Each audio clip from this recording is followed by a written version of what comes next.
Aaron குடும்பத்தாரே, கர்த்தரை நம்புங்கள். அவரே அவர்களுக்கு துணையும் அவர்களுக்கு கேடகமுமாயிருக்கிறார். கர்த்தருக்குள் பிரியமானவர்களே, உங்கள் அனைவருக்கும் இனிய காலை வணக்கங்கள்.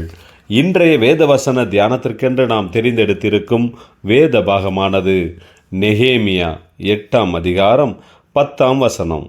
பின்னும் அவன் அவர்களை நோக்கி, நீங்கள் போய் கொழுமையானவைகளை புசித்து மதுரமானதை குடித்து ஒன்றுமில்லாதவர்களுக்கு பங்குகளை அனுப்புங்கள்.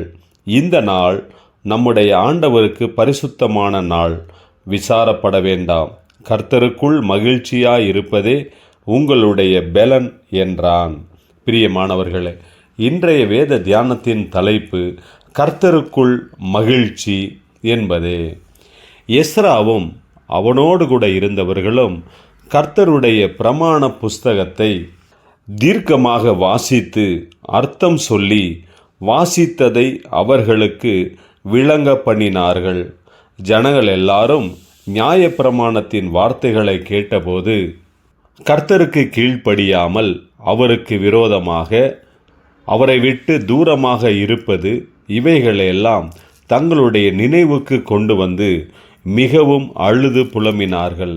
அந்த சமயத்தில் நெகேமியா, எஸ்ரா மற்றும் மூப்பர்கள் ஜனங்களை பார்த்து, நீங்கள் விசனப்பட வேண்டாம்.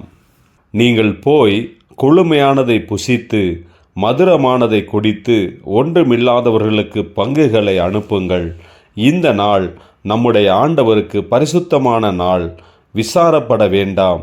கர்த்தருக்குள் மகிழ்ச்சியாயிருப்பதே உங்களுடைய பெலன் என்றார்கள். கர்த்தருக்கு பிரியமானவைகளை செய்யும்போது அதுவே நமக்கு பெலனை தரக்கூடியது. பிரியமானவர்களே, நாம் இன்றைக்கு மகிழ்ச்சியும் சந்தோஷமுமாக இருக்க வேண்டுமானால் தேவனுடைய வார்த்தைகளை கேட்டு நாம் தேவனுக்கு பிரியமானபடி நடக்க வேண்டும். அப்போதுதான் நாம் கர்த்தருக்குள் மகிழ்ச்சியாக இருப்போம். அதுவே நம்முடைய பெலனாக மாறும். ஜெபிப்போம்.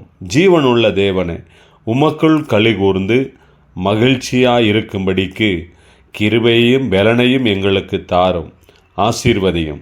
இயேசு கிறிஸ்துவின் நாமத்தில் ஜெபிக்கிறோம் நல்ல பிதாவே. ஆமேன்.